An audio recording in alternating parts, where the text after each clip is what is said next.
Hello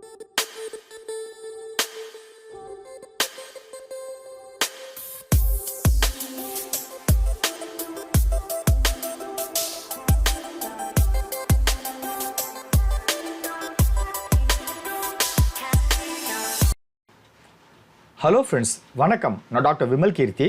மணி market millionaire YouTube channel பார்க்குற எல்லா வியூவர்ஸ்க்கும் என்னுடைய நன்றி.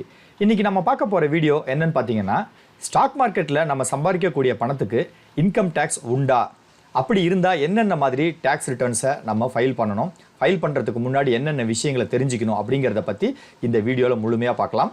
வாங்க நேரடியாக வீடியோக்குள்ளே போகலாம்.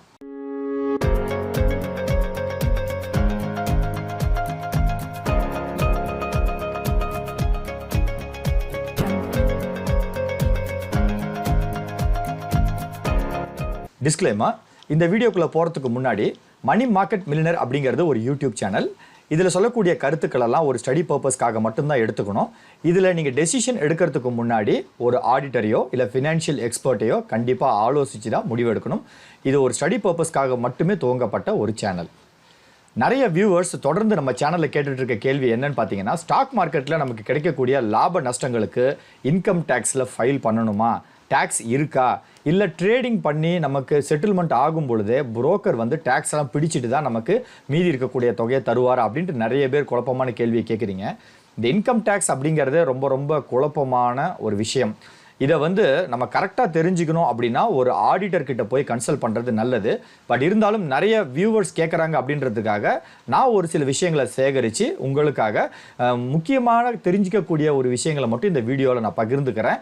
இந்த வீடியோவில் இருக்கக்கூடிய விஷயங்களை வச்சுக்கிட்டு நீங்கள் அப்ராக்சிமேட்டாக உங்களுக்கு எந்த அளவுக்கு டேக்ஸ் வரும் அப்படிங்கிற ஒரு மதிப்பை கணக்கீடு பண்ணலாமே ஒழிய இதை மட்டுமே கணக்கீடு பண்ணி டேக்ஸை ஃபைல் பண்ணாதீங்க. ஏன்னா இதில் நிறைய உட்பிரிவுகள் இருக்குது. அதை இந்த வீடியோ போகிறதுக்கு முன்னாடி நம்மளுடைய வியூவர்ஸ்க்கு நான் தெளிவாக சொல்லிக்கிறேன். இப்போது ஸ்டாக் மார்க்கெட்லேருந்து சம்பாதிக்கக்கூடிய வருமானத்துக்கு டேக்ஸ் இருக்கா இல்லையா அப்படிங்கிறதுக்கு ஒரே ஒரு ஆன்சர் எஸ், ஆமாம், நீங்கள் வந்து டேக்ஸ் பே பண்ணணும். இந்த டேக்ஸ் பே பண்ணுறதுக்கு முன்னாடி இந்த டேக்ஸை வந்து 3 முக்கியமான காரணங்களை கொண்டு பிரிச்சிருக்காங்க. அது ஒன்றுன்னு பார்த்தீங்கன்னா, நேச்சர் ஆஃப் ப்ராஃபிட். உங்களுக்கு ப்ராஃபிட் எதில் இருந்து கிடைக்கிது, ப்ராஃபிட்டோ லாஸோ, டெலிவரி ட்ரேடிங்லையா, இன்ட்ராடே ட்ரேடிங்லையா, டெரிவேட்டிவ்லையா, கரன்சிலையா, இதை வச்சு முதல்ல கணிக்கிறாங்க. ரெண்டாவது ஹோல்டிங் பீரியட், எவ்வளவு நாளைக்கு நீங்கள் அதை ஹோல்டு பண்ணி இன்கமோ லாஸோ சம்பாதிக்கிறீங்கிறது. மூன்றாவது, நீங்கள் சம்பாதிக்கக்கூடிய அந்த பணத்தை வந்து கிளாஸிஃபை பண்ணுவாங்க, ஸ்பெகுலேட்டிவ் இன்கம், நான் ஸ்பெகுலேட்டிவ் இன்கம்னு. அதில் எந்த கேட்டகரியில் நீங்கள் பணம் சம்பாதிக்கிறீங்க, இது எல்லாம் தான் டேக்ஸ் நம்ம தெரிஞ்சுக்கிறதுக்கு முன்னாடி பார்க்க வேண்டிய முக்கியமான விஷயம். இப்போது ஸ்டாக் மார்க்கெட்டில் நம்ம சம்பாதிக்கக்கூடிய வருமானத்தை வந்து ஒரு 4 வகையாக பிரிக்கிறாங்க. அது என்னன்னு பார்த்தீங்க அப்படின்னா, short term capital gain, long term capital gain, speculative income, நான் ஸ்பெகுலேட்டிவ் இன்கம். இந்த 4 வகையான வருமானத்தை நம்ம ஸ்டாக் மார்க்கெட்டில் ட்ரேடிங் பண்ணுறதன் மூலியமாக ஈட்ட முடியும். இது ஒன்று என்னன்றதை நம்ம சுருக்கமாக பார்க்கலாம். ஷார்ட் டேர்ம் கேபிட்டல் கெயின் அப்படிங்கிறது என்னென்னா, ஏதாவது ஒரு ஷேரை நீங்கள் வாங்கி, ஏதாவது ஒரு ஸ்டாக்கை நீங்கள் வாங்கி 1 வருடத்திற்கு முன்னாடியே நீங்கள் செல் பண்ணிட்டீங்க அப்படின்னா அது ஷார்ட் டேர்ம் கேபிட்டல் கெயின் அப்படின்னு சொல்லுவாங்க. மியூச்சுவல் ஃபண்டுக்கும் இதே தான் விதி. 1 வருடத்திற்கு உள்ளேயே நீங்கள் வாங்கின ஒரு மியூச்சுவல் ஃபண்டை விற்றீங்கனாவோ, ஒரு ஸ்டாக்கை விற்றீங்கனாவோ அது வந்து ஷார்ட் டேர்ம் கேபிட்டல் கெயின் அப்படின்ற பேரில் சொல்லுவாங்க. இந்த மாதிரி நீங்கள் 1 வருஷத்துக்குள்ளே விற்கக்கூடிய அந்த ஸ்டாக்குக்கு உண்டான ப்ராஃபிட்டில் நீங்கள் 15% வந்து டேக்ஸ் கட்டணும். அது வந்து ஷார்ட் டேர்ம் கேபிட்டல் கெயின் டேக்ஸ்ன்னு சொல்லுவாங்க. இதோட சேர்த்து வந்து நீங்கள் அந்த எக்ஸ்ட்ரா சார்ஜஸ் போடுவாங்க 4%, அதையும் நாம் கட்டணும். மியூச்சுவல் ஃபண்டுக்கும் இதே தான் விதி.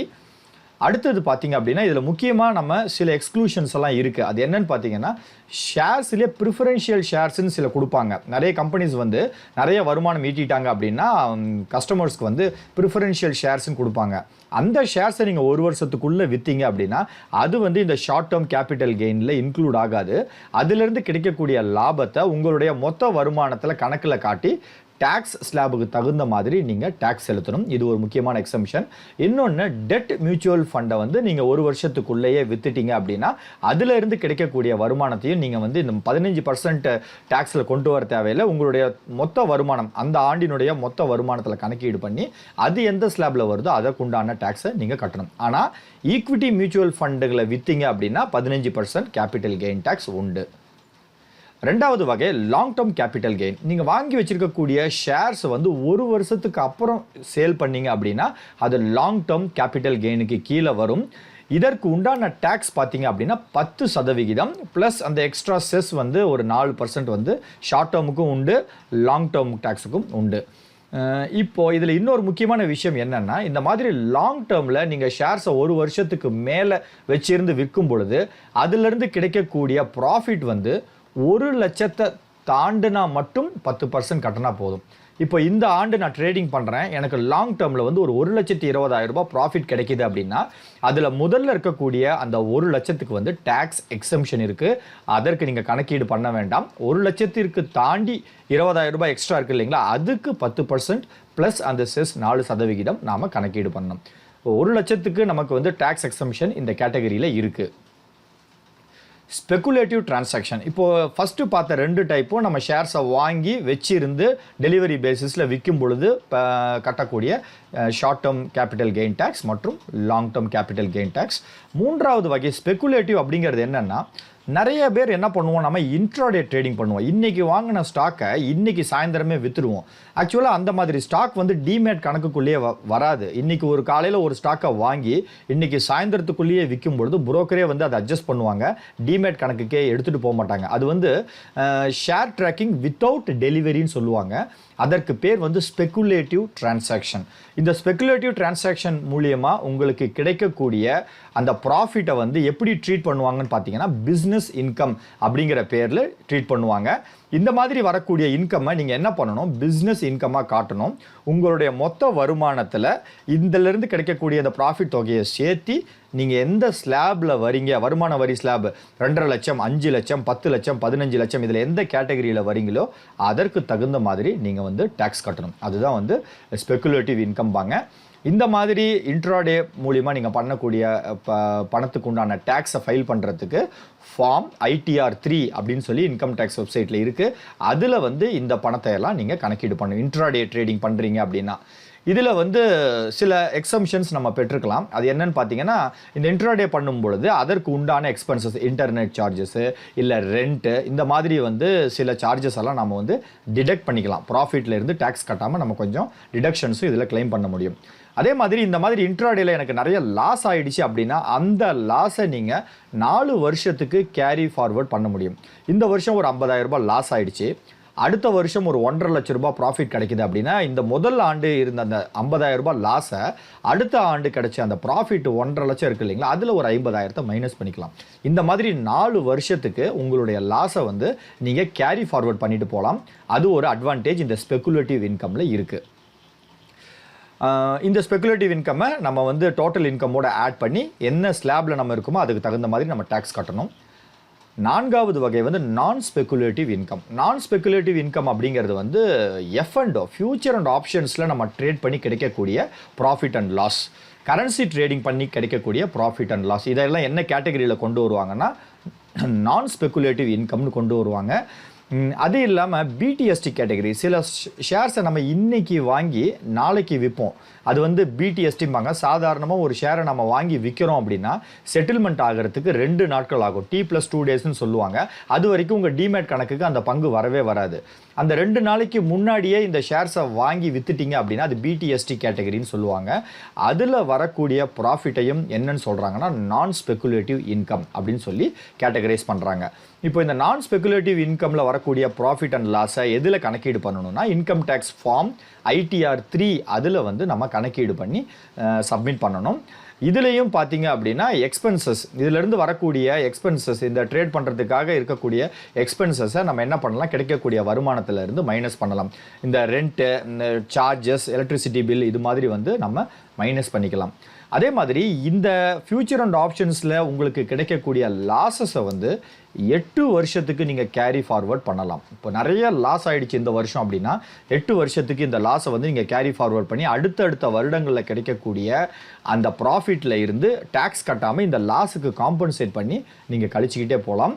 இதுதான் நான் ஸ்பெகுலேட்டிவ் இன்கம். இந்த ஸ்பெகுலேட்டிவ் நான் ஸ்பெகுலேட்டிவ்க்கு டிஃப்ரென்ஸ் என்னென்னா, ஸ்பெகுலேட்டிவ் வந்து இன்ட்ராடே ட்ரேடிங் பண்ணுறது, நான் ஸ்பெகுலேட்டிவ் வந்து ஃபியூச்சர் அண்ட் ஆப்ஷன்ஸ் மற்றும் கரன்சி ட்ரேடிங்கில் பண்ணுறது. அங்கே 4 வருஷத்துக்கு நீங்கள் கேரி ஃபார்வர்ட் பண்ண முடியும் ஸ்பெகுலேட்டிவில், இங்கே 8 வருஷத்துக்கு நீங்கள் கேரி ஃபார்வர்ட் பண்ணலாம். இதுலேயும் உங்களுக்கு கிடைக்கக்கூடிய வருமானம் ஃபியூச்சர் அண்ட் ஆப்ஷன்ஸ் ட்ரேடிங்லேயும் கரன்சி ட்ரேடிங்லேயும் உங்களுக்கு கிடைக்கக்கூடிய வருமானத்தை டோட்டல் இன்கம் உங்களுடைய வேறு ப்ரொஃபஷனில் இருப்பீங்க, அந்த இன்கமில் ஆட் பண்ணி எந்த ஸ்லாப் டேக்ஸ் ஸ்லாபில் வரீங்களோ அதற்கு தகுந்த மாதிரி வரி நீங்கள் செலுத்தணும். இது வந்து நான் டேக்ஸ் ஸ்பெகுலேட்டிவ் இன்கம் பாங்க. என்னென்ன ஃபார்ம் வந்து நம்ம சப்மிட் பண்ணணும்? நம்ம ஷேர் ட்ரேடிங்கில் இருக்கிறோம் அப்படின்னா டேக்ஸ் கட்டும் பொழுது எந்தெந்த ஃபார்ம்ஸை நம்ம வந்து சப்மிட் பண்ணணும்? 2 வகையான ஃபார்ம்ஸ் இருக்குது. அது ஒன்று வந்து ஐடிஆர் 2 ஃபார்ம் அப்படின்னு சொல்லுவாங்க, இன்கம் டேக்ஸ் ரிட்டர்ன் 2 அப்படின்னு சொல்லுவாங்க.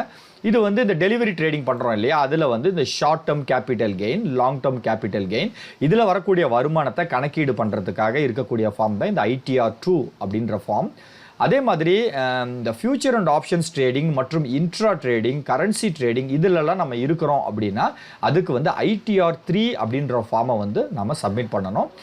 டெரிவேட்டிவ் செக்மெண்ட் மற்றும் இன்ட்ராடே ட்ரேடிங்க்கு இந்த ஃபார்மில் இருக்கக்கூடிய டீட்டெயில்ஸ் நம்ம ஃபில் பண்ணி அந்த ப்ராஃபிட் அண்ட் லாஸ்லாம் இதில் கொண்டு வந்துடணும். இந்த 2 ஃபார்ம் தான் ஷேர் ட்ரேடிங் பண்ணுறவர்களுக்கு உண்டான ஃபார்மு. மற்றபடி நார்மலாக ஆடிட்டர் என்னென்ன பண்ணுறாரோ அதெல்லாம் நம்ம நார்மலான முறையில் சப்மிட் பண்ணணும். இந்த ஐடிஆர் 2 ஃபார்ம்ஸ், இந்த 2 ஃபார்ம் இல்லாமல் 2 கேட்டகரியான இன்கம் நம்ம ஏற்கனவே பார்த்துட்டோம். ஷார்ட் டேர்ம் கேபிட்டல் கெயினுக்கு 15%, லாங் டேர்ம் கேபிட்டல் கெயினுக்கு 10% டேக்ஸும் நம்ம கணக்கீடு பண்ணிக்கணும். இந்த ஐடிஆர் 3 ஃபார்ம் நம்ம சப்மிட் பண்ணும் பொழுது பிஸ்னஸ் இன்கம் அப்படின்ற கேட்டகரியில் இந்த ஐடிஆர் 3 ஃபார்ம் இருக்கிறதால நம்ம இந்த ட்ரேடிங்காக நம்ம பயன்படுத்தப்பட்ட எலக்ட்ரிசிட்டி பில், அந்த ரெண்ட் இன்கம் இதெல்லாம் நம்ம வந்து என்ன பண்ணிக்கலாம், ட்ரேடிங் பர்பஸ்க்காக நான் பண்ண செலவு அப்படின்னு சொல்லிட்டு எக்ஸம்ஷன் கொஞ்சம் வாங்கிக்கலாம். அதே மாதிரி இன்ட்ராடே பண்ணுறீங்க அப்படின்னாலும் அதை பிஸ்னஸ் இன்கமில் தான் நீங்கள் கட்டாயம் கொண்டு வந்தாகணும். லாஸ் கேரி ஃபார்வர்ட் பண்ணுறதை நான் சொல்லிட்டேன் ஏற்கனவே. நீங்கள் சாதாரணமாக ஷேர் ட்ரேடிங் பண்ணும் பொழுது, டெலிவரி ட்ரேடிங்கில் உங்களுக்கு ஏதாவது ப்ராஃபிட் அண்ட் லாஸ் ஏற்பட்டது அப்படின்னா, ஷேர்ஸ் இன்றைக்கி வாங்கியிருக்கேன், ஒரு 6 மாதம் கழித்து எனக்கு வந்து ஒரு 50,000 நஷ்டத்துக்கு நாங்கள் விற்கிறோம் அப்படின்னா, இந்த மாதிரி ஏற்படக்கூடிய லாஸஸை வந்து 8 வருஷத்துக்கு நீங்கள் காம்பன்சேட் பண்ணி கேரி ஃபார்வர்ட் பண்ணலாம். அடுத்தடுத்த வருடங்களில் ப்ராஃபிட் கிடைக்கும் பொழுது இந்த ஆண்டு ஏற்பட்ட லாஸ் பணத்தை அங்கே கிடைக்கக்கூடிய ப்ராஃபிட் தொகையில் கழித்து நம்ம டேக்ஸ் அதிகமாக செலுத்துறதுல இருந்து ஓரளவு டிடக்ஷன் நம்ம பெறலாம். அதே மாதிரி 2 விதமாக இந்த இன்கம் டேக்ஸ் ஃபைல் பண்ணும் பொழுது நமக்கு இந்த ஷேர் மார்க்கெட்லேருந்து கிடைக்கக்கூடிய இன்கம்மை 2 வகையாக ட்ரீட் பண்ணுவாங்க. ஒன்று கேபிட்டல் அசட், அதாவது நான் வந்து சொத்து மாதிரி இதை வாங்குறேன் அப்படிங்கிற மாதிரி நம்ம நினைக்கும் பொழுது அதை வந்து ஒரு கேபிட்டல் அசட் கேட்டகரியில் கொண்டு வருவாங்க. அதிலிருந்து கிடைக்கக்கூடிய வருமானத்தை வந்து கேபிட்டல் கெயின் அப்படின்ற பேரில் பிரிப்பாங்க. இதில் வந்து இந்த long term capital gain tax 15%, short term capital gain tax 15%, ஒரு வருஷத்துக்குள்ளே விற்றோன்னா. Long term capital gain tax 10%, ஒரு வருஷத்துக்கு மேலே செல் பண்ணோன்னா. அப்படிங்கிற கேட்டகரியெல்லாம் இந்த கேபிட்டல் அசட் அப்படின்னு நம்ம கணக்கு காமிச்சோம் வருமான வரியில் அப்படின்னா இந்த மாதிரி கேட்டகரியில் வரும். இன்னொன்று, ஒரு சிலர் என்ன பண்ணுவாங்க, அக்ரெசிவாக ட்ரேட் பண்ணிகிட்டே இருப்பாங்க. Swing trading, intra trading, F&O இந்த மாதிரி மாறி ஃப்ரீக்வெண்ட்டாக ட்ரேட் பண்ணுறவங்க என்ன பண்ணுவாங்க, இந்த ஷேர் மார்க்கெட்லேருந்து வரக்கூடிய ஒட்டுமொத்த ப்ராஃபிட்டையுமே பிஸ்னஸ் இன்கம்மாக காட்டுவாங்க. அது வந்து ஸ்டாக் இன் ட்ரேட் அப்படின்ற ஒரு கிளாசிஃபிகேஷன். 2 கிளாசிஃபிகேஷனாக நீங்கள் பிரிச்சுக்கலாம் உங்கள் ஸ்டாக் மார்க்கெட் இன்வெஸ்ட்மெண்ட்டை. ஒன்று கேபிட்டல் அசட், இன்னொன்று வந்து ஸ்டாக் இன் ட்ரேட் பிஸ்னஸ் இன்கமாக. அப்போ டேக்ஸ் செலுத்தும் பொழுது அதற்கு உண்டான கேல்குலேஷன்ஸை நீங்கள் கரெக்டாக வடிவமைச்சு நீங்கள் வந்து சப்மிட் பண்ணணும். ஃபஸ்ட்டு வந்து உங்களுக்கு ஷேர் மார்க்கெட்லேருந்து வரக்கூடிய இன்கம்மை ஒரு கேபிட்டல் அசட்டாக ட்ரீட் பண்ணிங்கன்னா, அதாவது ஷேர்ஸை வாங்குகிறேன், கொஞ்சம் ஷேர்ஸை வந்து ஒரு வருஷத்துக்குள்ளே விற்கிறேன், கொஞ்சம் ஷேர்ஸை ஒரு வருஷத்துக்கு அப்புறம் விற்கிறேன். இந்த மாதிரி நீங்கள் மாறி பண்ணும்பொழுது ஷார்ட் டேர்ம்லேயும் உங்களுக்கு கெயின் கிடைக்குது, லாங் டேர்ம்லேயும் உங்களுக்கு கெயின் கிடைக்குது. அந்த மாதிரி பண்ணும் பொழுது அதை நான் வந்து பிஸ்னஸ் இன்கம்மாக காட்டாமல் கேபிட்டல் அசட் இன்கம்மாக காட்டுறோம் அப்படின்னா அது வந்து கேபிட்டல் கெயின் அப்படிங்கிற பேரில் வரும். இந்த மாதிரி கேபிட்டல் கெயின் அப்படிங்கிற பேரில் வரும் பொழுது ஒரு வருஷத்துக்கு உள்ளே நீங்கள் செல் பண்ணும்பொழுது 15% டேக்ஸும், ஒரு வருஷத்துக்கு மேலே செல் பண்ணும்பொழுது 10% டேக்ஸ், அதுவும் 1 லட்சம் ரூபாய்க்கு மேலே ப்ராஃபிட் கிடைச்சா மட்டும் நம்ம கட்டினா போதும் அப்படிங்கிற இதில் வந்து நம்ம ட்ரீட் பண்ணுவாங்க. இப்போ இதற்கு நான் என்ன பண்ணுறேன் அப்படின்னா, ஐடிஆர் 2 ஃபார்மை வந்து நார்மலாக இதற்கு வந்து சப்மிட் பண்ணுவாங்க. 2வது கேட்டகரி வந்து பிஸ்னஸ் இன்கம். எனக்கு வந்து இந்த ஷேர் ட்ரேடிங் நான் ரொம்ப ஃப்ரீக்வெண்ட்டாக பண்ணுறேன், நான் ரொம்ப டீப்பாக இதில் ட்ரேடிங் பண்ணி அடிக்கடி லாபம் நஷ்டம் சம்பாதிச்சுட்டு இருக்கோம் அப்படின்னா இந்த இன்கம்மை வந்து பிஸ்னஸ் கேட்டகரியில் கொண்டு வருவாங்க. அந்த மாதிரி பிஸ்னஸ் கேட்டகரியில் கொண்டு வரும்போது நீங்கள் ஐடிஆர் 3 ஃபார்ம் சப்மிட் பண்ணணும். அப்போது உங்களுக்கு ஒரு வருஷத்தில் எவ்வளவு ப்ராஃபிட் அண்ட் லாஸ் ஏர்ன் பண்ணீங்களோ அதை வந்து உங்களுடைய நார்மல் இன்கம் இருக்குது இல்லைங்களா, அதில் வந்து ஆட் பண்ணிடணும். இப்போ நான் வருஷத்துக்கு 7.5 லட்ச ரூபாய் எனக்கு ஆண்டு வருமானம் வேறு தொழிலில் இருக்குது, ஷேர் ட்ரேடிங் மூலிமா ஒரு 3 லட்ச ரூபாய் சம்பாதிக்கிறேன் அப்படின்னா இதை ரெண்டையும் ஆட் பண்ணிக்கோங்க. 7 லட்சம் ப்ளஸ் 3 லட்சம் 10 லட்சம் ரூபாய். இந்த 10 லட்சம் ரூபாய்க்கு இன்கம் டேக்ஸில் எந்த ஸ்லாபில் நீங்கள் வரீங்களோ அதற்கு உண்டான வருமான வரி சதவிகிதம் எவ்வளவுன்றதை பார்த்து அதில் கணக்கீடு பண்ணுறது வந்து பிஸ்னஸ் இன்கம் அப்படின்னு சொல்லுவாங்க. அதுக்கு ITR 3 அப்படின்ற ஃபார்மை வந்து நம்ம சப்மிட் பண்ணணும். இப்போது ஒரு சிம்பிளான டேபிளர் காலம். இப்போது நான் வந்து ஷேர்ஸை வாங்கி சில ஷேர்ஸை வந்து லாபம் வரும்பொழுது ஒரு வருஷத்துக்குள்ளேயே விற்கிறேன், சில ஷேர்ஸை வந்து ஒரு வருஷத்துக்கு அப்புறம் விற்கிறேன். இதை வந்து நான் பிஸ்னஸ் இன்கமாக காட்டாமல் நான் வந்து கேபிட்டல் கெயின் இன்கமாக காட்டுறேன் அப்படின்னா எப்படி டேக்ஸ் கட்டணுன்றதுக்கு இந்த டேபிளை நீங்கள் யூஸ் பண்ணிக்கிங்க. ஒரு வருஷத்துக்குள்ளே நீங்கள் ஷேர்ஸை வந்து விற்கும் பொழுது 15% அதற்கு டேக்ஸ் கால்குலேட் பண்ணணும். இதில் ஏற்படக்கூடிய லாஸை வந்து நீங்கள் 8 வருஷம் கேரி ஃபார்வர்ட் பண்ணலாம். இதுவே நீங்கள் ஷேர்ஸை 12 மாதம் கழித்து, அதாவது ஒரு வருஷத்துக்கு அப்புறம் சேல் பண்ணுறீங்க அப்படின்னா 10% டேக்ஸ் கணக்கீடு பண்ணணும். அதுவும் எந்த தொகைக்குன்னா நீங்கள் ஃபஸ்ட்டு சம்பாதிக்கக்கூடிய அந்த 1 லட்சம் ரூபாய் ப்ராஃபிட்டுக்கு டேக்ஸ் கிடையாது, டிடக்ஷன். 1 லட்சத்துக்கு மேலே ப்ராஃபிட் கிடைக்கும் பொழுது இந்த 1 லட்சத்தை தாண்டி எவ்வளோ சம்பாதிக்கிறீங்களோ அந்த தொகைக்கு மட்டும் 1,20,000 ரூபாய் ப்ராஃபிட்னா ஃபஸ்ட்டு 1 லட்சத்தை விட்டுருங்க. அதுக்கப்புறம் இருக்கக்கூடிய அந்த 20,000 ரூபாய்க்கு 10% ப்ராஃபிட் ப்ளஸ் செஸ், இதை மட்டும் நம்ம கட்டினா போதும். இதில் வரக்கூடிய நஷ்டத்தையும் நம்ம 8 வருஷத்துக்கு கேரி ஃபார்வர்ட் பண்ண முடியும். இன்ட்ராடேயில் பண்ணக்கூடியது இன்ட்ராடே ட்ரேடிங் அப்படின்னா அக்ரெசிவ் ட்ரேடிங் இஸ் ஸ்பெகுலேட்டிவ் இன்கம்னு நான் ஏற்கனவே சொன்னேன். இதை வந்து நீங்கள் டோட்டல் இன்கம்மோட சேர்த்திக்கணும். இன்ட்ராடே ட்ரேடிங்கில் மட்டும் எனக்கு ஒரு 70,000 ரூபாய் ப்ராஃபிட் கிடச்சிருக்கு இந்த வருஷத்துலன்னா உங்களுடைய டோட்டல் இன்கம்ல இந்த 70,000 ரூபாயை ஆட் பண்ணி உங்களுடைய டோட்டல் இன்கம் வந்து எந்த ஸ்லாபில் வருது, 5 லட்சமா 10 லட்சமா 15 லட்சமா எந்த ஸ்லாபில் நீங்கள் வரீங்களோ அதற்கு உண்டான டேக்ஸை நீங்கள் கட்டணும். இதில் வரக்கூடிய லாஸஸை நீங்கள் 4 வருஷத்துக்கு கேரி ஃபார்வர்ட் பண்ண முடியும். அதே மாதிரி டெட் ஃபண்டு, மியூச்சுவல் ஃபண்டுக்கும் இதே விதி தான். அதாவது ஈக்விட்டி சார்ந்த மியூச்சுவல் ஃபண்டுகளுக்கும் ஷேர்ஸ் மாதிரி இதே 15% மற்றும் 10% விதி தான். இதுவே டெட் ஃபண்டு அப்படிங்கிறது வந்து பங்குச்சந்தை இல்லாத முதலீடுகள் மியூச்சுவல் ஃபண்டு. இதில் வந்து பார்த்தீங்கன்னா 36 மாதத்துக்கு உள்ளே செல் பண்ணீங்க அப்படின்னா உங்களுடைய வருமானத்தை உங்கள் டோட்டல் இன்கமில் ஆட் பண்ணி அதற்கு உண்டான டேக்ஸ் என்னவோ அதை பே பண்ணணும். லாஸ் இருந்ததுன்னா 8 வருஷத்துக்கு கேரி ஃபார்வர்ட் பண்ணலாம். இதுவே 3 வருஷத்துக்கு அப்புறம் டெட் ஃபண்டை சேல் பண்ணுறீங்க அப்படின்னா டேக்ஸ் வந்து 20%. இதுலேயும் 8 வருஷத்துக்கு உங்கள் லாஸை வந்து கேரி ஃபார்வர்ட் பண்ணலாம். இண்டெக்ஸேஷன் பெனிஃபிட் வந்து கிடையாது. இண்டெக்ஸேஷன் ஆன் பாண்ட், டெபென்ச்சர்ஸ் இதெல்லாம் கண்டிப்பாக இதில் கிடையாது. இப்போது இதுவே நான் அக்ரெசிவ் ட்ரேடர், ஃபியூச்சர் அண்ட் ஆப்ஷன்ஸில் ட்ரேட் பண்ணுறேன், கரன்சி சந்தையில் ட்ரேட் பண்ணுறேன், இன்ட்ராடேயில் ட்ரேட் பண்ணுறேன் அப்படிங்கும் பொழுது உங்களுடைய இன்கம் வந்து பிஸ்னஸ் கேட்டகரியில் வரும். இது வந்து ஸ்டாக் இன் ட்ரேட் அப்படின்னு சொல்லுவாங்க. இப்போ இந்த மாதிரி பிஸ்னஸ் இன்கமில் உங்களுடைய ஷேர் வருமானத்தை நீங்கள் காட்டுனீங்க அப்படின்னா இதில் வந்து இந்த 15%, 10 அந்த மாதிரிலாம் இல்லை. உங்கள் மொத்த வருமானத்தோட இந்த மார்க்கெட்லேருந்து கிடைக்கக்கூடிய வருமானத்தை அப்படியே ஆட் பண்ணி அதனுடைய டோட்டலில் நீங்கள் எந்த டேக்ஸ் ஸ்லாபில் இருக்கீங்களோ அதற்கு உண்டான வருமானத்தை செலுத்தணும். 5 லட்சத்தில் இருக்கீங்களா, 10 லட்சத்தில் இருக்கீங்களா, 15 லட்சத்தில் இருக்கீங்களா அப்படின்றத பார்த்துக்கிட்டு இன்கம் டேக்ஸ் விதிமுறை பிரகாரம் எந்த ஸ்லாபில் இருக்கீங்க அப்படின்றத நான் அடுத்து வரக்கூடிய ஸ்லைட்ஸில் சொல்கிறேன். அதற்கு தகுந்த மாதிரி நீங்கள் வந்து டேக்ஸ் பே பண்ணணும். இதில் வந்து short term capital gain tax, long term capital gain tax அந்த மாதிரி உட்பிரிவுகள் எதுவுமே கிடையாது. டிவிடெண்ட், நமக்கு ஒரு சிலர் என்ன பண்ணுவாங்க, டிவிடெண்ட்காகவே நிறைய பங்குகளை வாங்குவாங்க. டிவிடெண்ட்லேயே பார்த்தீங்கன்னா வருஷத்துக்கு 4 லட்சம் 5 லட்சம் வருமானம் சம்பாதிக்கிறவங்கலாம் இருக்காங்க. அப்படி டிவிடெண்ட் நமக்கு கிடைக்கும் பொழுது அதற்கு டேக்ஸ் இருக்கா, என்ன மாதிரி டேக்ஸ் இருக்குது அப்படின்னு சொல்லி பார்த்தீங்க அப்படின்னா நீங்கள் டிவிடெண்டில் இருந்து கிடைக்கக்கூடிய வருமானத்தை கேபிட்டல் அசட்டாக காமிச்சிங்கன்னா, கேபிட்டல் கெயினில் காமிச்சிங்க அப்படின்னா உங்களுடைய டிவிடெண்ட் அமௌண்ட்டை டோட்டல் இன்கம்மோட ஆட் பண்ணி, அதாவது taxable at slab rate under income from other source, இதிலிருந்து கிடைக்கக்கூடிய வருமானத்தை இன்கம் ஃப்ரம் அதர் சோர்ஸ் அப்படின்ற ஒரு கிளாசிஃபிகேஷனுக்கு கீழே இந்த டிவிடெண்ட் இன்கம்மை கொண்டு வந்துட்டு அதற்கு உண்டான டேக்ஸ் என்னவோ அதை நீங்கள் பே பண்ணணும். இதுவே நீங்கள் பிஸ்னஸ் இன்கம்மாக காமிச்சிங்க அப்படின்னா உங்கள் மொத்த வருமானத்தில் இந்த டிவிடெண்ட் இன்கம்மையும் ஆட் பண்ணி மொத்தமாக நீங்கள் எவ்வளோ டேக்ஸ் கேட்டகரியில் இருக்கீங்களோ அதற்கு தகுந்த மாதிரி டேக்ஸ் பே பண்ணணும். இதில் முக்கியமான இன்னொரு விஷயம் என்ன அப்படின்னா டிவிடெண்டில் நம்ம சம்பாதிக்கக்கூடிய பணத்துக்கு டிடிஎஸ் வந்து ஒரு 7.5% இருக்குது. இது எதற்கு அப்படின்னா 5,000 ரூபாய்க்கு மேலே டிவிடெண்டால் நம்ம இன்கம் சம்பாதிச்சோம் அப்படின்னா அதற்கு டிடிஎஸ் 7.5% உண்டு. டெரிவேட்டிவ் மார்க்கெட்ஸ், அதாவது future trading, options trading, currency trading, இதில் நம்ம சம்பாதிக்கக்கூடிய பணத்திலிருந்து வரக்கூடிய லாபம் நஷ்டத்துக்கு எப்படி கணக்கீடு பண்ணணும் அப்படின்னா நம்ம மொத்த வருமானத்தில் இதிலிருந்து கிடைக்கக்கூடிய ப்ராஃபிட் அண்ட் லாஸை சேர்த்திக்கிட்டு நம்ம எந்த ஸ்லாப் ரேட்டில் இருக்கிறோமோ அந்த ஸ்லாப் ரேட்டுக்கு தகுந்த மாதிரி இன்கம் டேக்ஸை ஃபைல் பண்ணணும்.